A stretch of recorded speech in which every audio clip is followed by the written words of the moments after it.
Hello and welcome to today's case. Before we start, we would like to say our respect goes out to those who knew and loved Abby.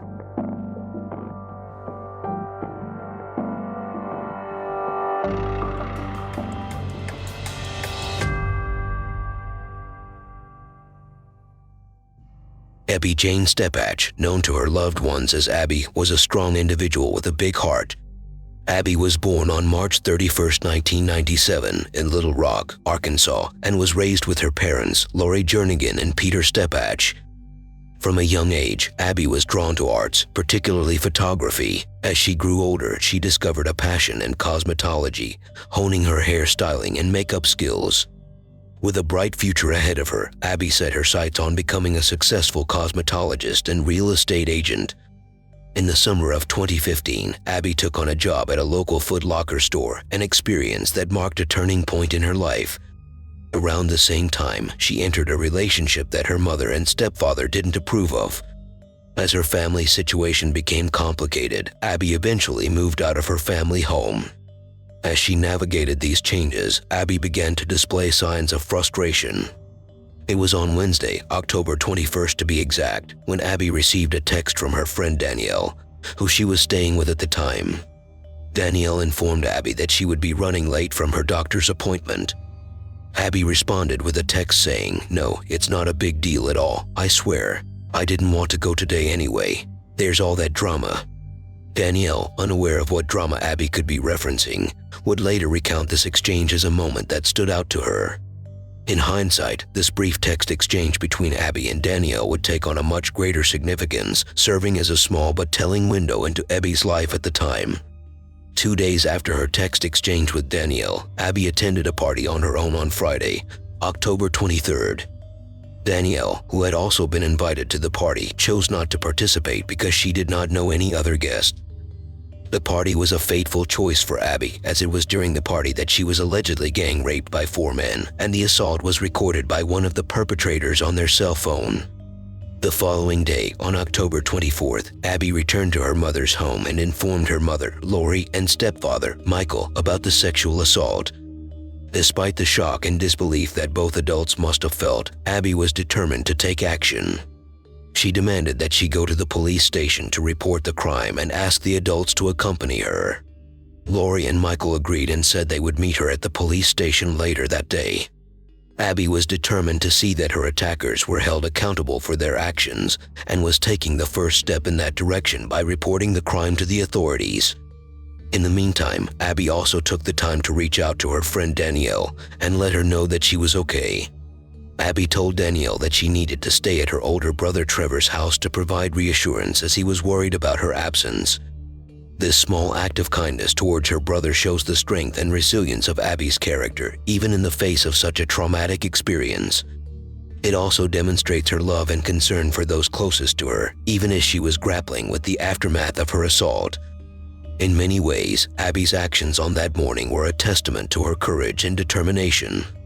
Despite the overwhelming emotions that she must have been feeling, she was able to find the strength to take action and begin the process of seeking justice. Before leaving for her brother Trevor's place, Abby visited her grandparents. At around 8 p.m., she said goodbye to her grandparents, telling them she had to meet her stepfather, Michael, and would return later that night.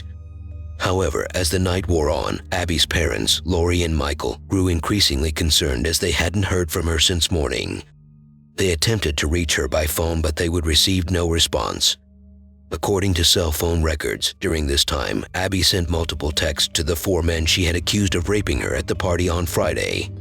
On Sunday at 2 p.m., Abby phoned her brother Trevor and seemed confused. She initially said she was outside his house but wasn't there when he went to check. After that, the call was disconnected, and when Trevor tried to reach her again, Abby said she was in a car but didn't know where she parked or who she was with.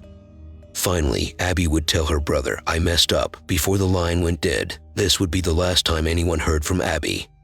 Abby's parents reported her missing, but the police only began their official search 12 hours after her last known contact. In the meantime, her friend Danielle searched around town, hoping to find clues by visiting their usual hangout spots. 3 days after Abby's final phone call on October 28th, a security guard patrolling a parking lot near a wooded area discovered her 2003 Volkswagen. The discovery sparked a wave of new activity in the search for Abby. However, it would take 2 days for law enforcement to inspect the car. When they finally did so on October 30th, they confirmed Abby's ownership and found several details that would raise questions and leave many wondering what could have happened to her. Investigators stated Abby's gas tank was left empty, plus the battery was dead and the key was in the ignition. Abby's phone, wallet, and contact lenses were sitting in the front seat, but there was no sign of her. The lack of physical evidence or clues only added to the growing fear and uncertainty about her disappearance. Meanwhile, Abby's good friend Kaylee and her mother, Margie Foley, were out searching for clues. During their search, they caught a putrid smell of decomposition emanating from a sewage drain near Chalamont Park. After multiple calls to the Little Rock Police Department, detectives assigned to the case finally arrived. However, their response was not what the Foleys were hoping for. The detectives disregarded the Foleys' claims and stated that they had already completed an intense search of the area and that their cadaver dogs would have picked up on any human decomposition. Instead, they assumed the smell was that of an animal and pushed the Foleys away, leaving them with more questions than answers. This only added to the growing frustration and desperation of those close to Abby, who just wanted to find out what had happened to her. In November 2015, the Steppach family made a desperate plea to the public for help finding their daughter, Abby. They offered a $3,000 reward for any information about her whereabouts. Despite their efforts, search and rescue teams looking for Abby would find nothing significant. 5 months later, the search continued in Chalamont Park, where authorities searched for 3 consecutive days. Despite their determination, they still came up empty-handed. Finally, in May 2017, the Steppach family increased their reward for information to $50,000, hoping to generate new leads. The following month, they hired a private investigator named TJ Ward to help with the search. Finally, in May 2018, after months of investigating, a breakthrough was made. Searching Chalamont Park led to the discovery of skeletal remains in a drainage pipe. The bones were immediately sent for testing and confirmed to be those of Ebby Steppach. In October 2018, 3 years after Abby's disappearance, law enforcement announced that the medical examiner had determined her preliminary cause of death. However, due to the ongoing homicide investigation, the specifics were not released to the public. Nevertheless, before Abby vanished, red flags began to emerge. On October 23rd, just before she went missing, Abby sent a series of texts from her cell phone to several men involved in a sexual assault at a party. These messages were the first significant indication that something was amiss. The discovery of Abby's text, sent just before she disappeared, was a significant moment in the investigation. The private investigator hired by the Steppach family, Monty Vickers, obtained these texts, which showed that Abby was straightforward and threatened to call the police. Despite this, the police never checked the locations where the text and final phone calls pinged, leaving the exact location of these interactions unknown.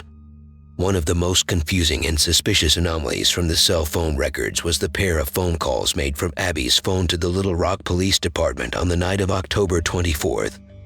Each call was logged as an outgoing connection to the LRPD and lasted approximately 1 minute. The Steppach family firmly believes these calls were Abby's attempts to report the previous night's rape and seek help from the authorities.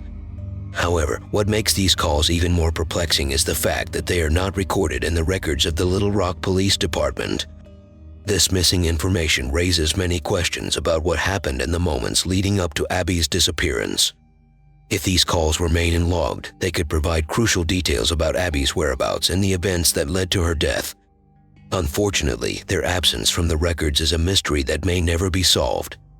Despite the numerous theories surrounding Abby's disappearance, none seem to hold much weight or provide any concrete answers.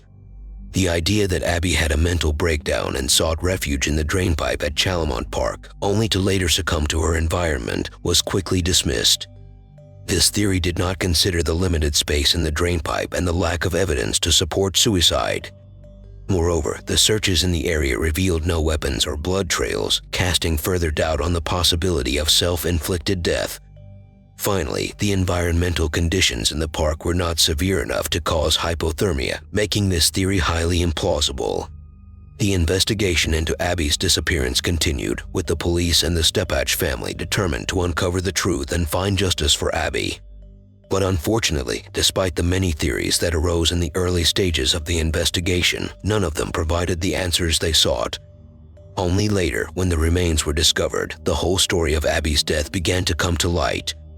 On October 23rd, the night Abby was last seen alive, 4 men were accused of sexually assaulting her. These men were the last people Abby communicated with outside of her family and had a solid motive to silence her if she threatened to reveal the existence of video evidence of the assault.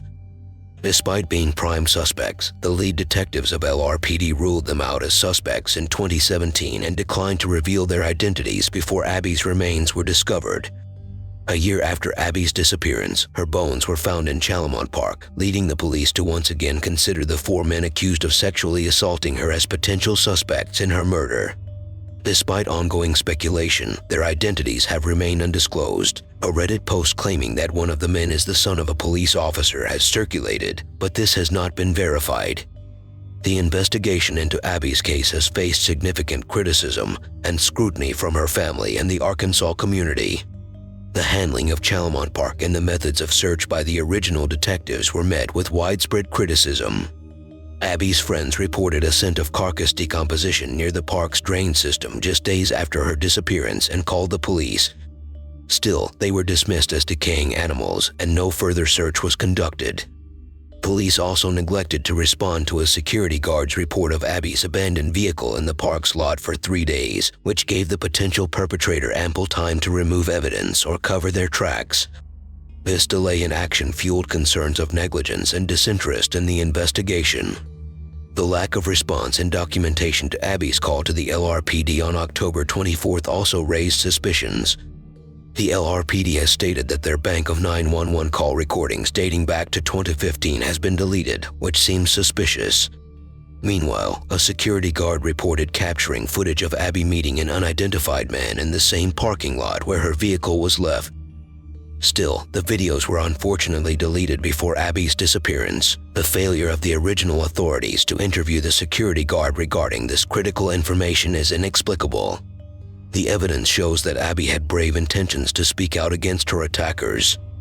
Instead, after receiving no help from the LRPD, she took matters into her own hands.